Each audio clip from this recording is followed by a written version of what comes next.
गेल्या वर्षापर्यंत 5,000 बसेस या एसटीच्या माध्यमातून आम्ही विविध ठिकाणावर या ठिकाणी आणत होतो. आज 5,200 बसेस आम्ही करतो, कारण बसेसची संख्या कमी होत होती आणि 2 ते 11 जुलैच्या दरम्यान आम्ही या बसेसची संख्या वाढवणार आहोत. आता 6 जुलै आपल्याला कल्पना आहे की महत्त्वाचा दिवस आहे, आषाढी एकादशी.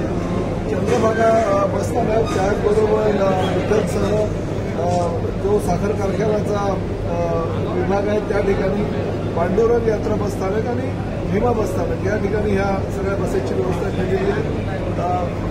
आदरणीय आमचे मुख्य नेते आणि माजी मुख्यमंत्री, राज्याचे उपमुख्यमंत्री एकनाथ शिंदे साहेब दरवर्षी न चुकता आषाढी वारीच्या निमित्तानं जवळजवळ 1-2 व्हिजिट ह्या पंढरपुरात करत असतात. गेल्याही वर्षी मुख्यमंत्री असताना त्यांनी या ठिकाणी व्हिजिट केली असती. सार्वजनिक शौचालयाची स्वतः जाऊन मलाही आता त्यांनी सांगितलं की बसेसची संख्या वाढवायची आणि त्या माध्यमातून जाऊन योग्य प्रकारे तयारी झालेली आहे की नाही एसटी महामंडळाची ते बघा. 5,200 जरी बसेस आता आम्ही म्हणत असलो तरी भविष्यामध्ये जर प्रवाशांची संख्या वाढली, भाविकांची संख्या वाढली तर त्यात आम्ही अजूनही वाढवू शकतो. तेवढ्या तयारी महामंडळाच्या वतीनं आम्ही केलेलं आहे.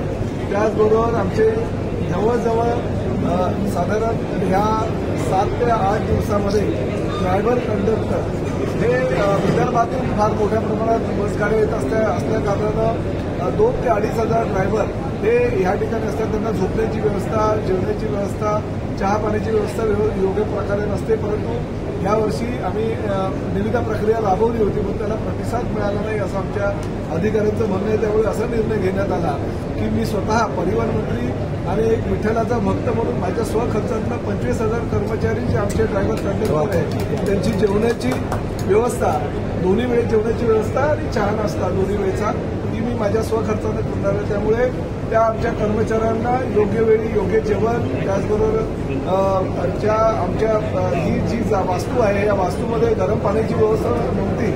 आंघोळीसाठी आम्ही आमच्या अधिकाऱ्यांना कल्पना दिली की ताबडतोब त्या ठिकाणी डिझेल लावण्यात यावे, जेणेकरून आमचे जे कर्मचारी आहेत ते गरम पाण्यानं आंघोळ करू शकतील, त्याचा लाभ इतरही भाविक घेऊ शकतील. आणि अशा प्रकारे हे नियोजन योग्य प्रकारे आमच्या सगळ्या अधिकाऱ्यांनी केलेलं आहे. गेल्या वर्षी ज्या पद्धतीनं नियोजन केलं होतं त्याहीपेक्षा चांगल्या पद्धतीनं नियोजन आम्ही करतोय.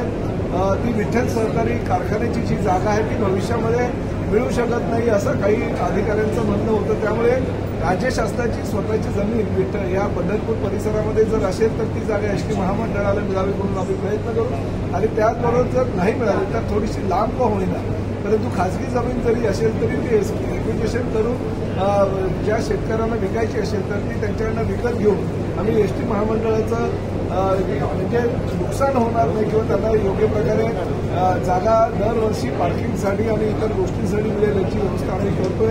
प्रामुख्यानं आताच काही आमचे पत्रकार मित्रांनी विषय काढला की RTOचं कार्यालय या ठिकाणी मंजूर झालेलं होतं, परंतु 59 जे आमच्यासाठी मंजूर झालं होतं ते जतला दिलं, त्यानंतर 60 मंजूर झालं ते पालघरला दिलं. असं काही मंजुरीमध्ये थांबत नसतं, परंतु तसा जर प्रस्ताव असेल तर निश्चितपणे पंढरपूर हे तीर्थक्षेत्र आहे. फार मोठ्या प्रमाणात ह्या शहराची लोकसंख्या दिवसेंदिवस वाढत आहे आणि RTOचं कार्यालय अशा वेळेस आम्ही देण्याचा निर्णय घेतलेला आहे, कारण त्याचं आम्ही आता नियोजन करतोय की जी गाड्यांची संख्या आहे आणि लोकसंख्या याचा विचार करून गाड्यांची संख्या जास्त असेल आणि लोकसंख्या जास्त असेल तर पूर्वी जिल्हास्तरीय जे RTOचं कार्यालय मंजूर करण्यात येत होतं तसं न करता लोकसंख्येच्या आणि गाड्यांच्या संख्येच्या आधारे मंजूर करावा असा आम्ही निर्णय घेतोय.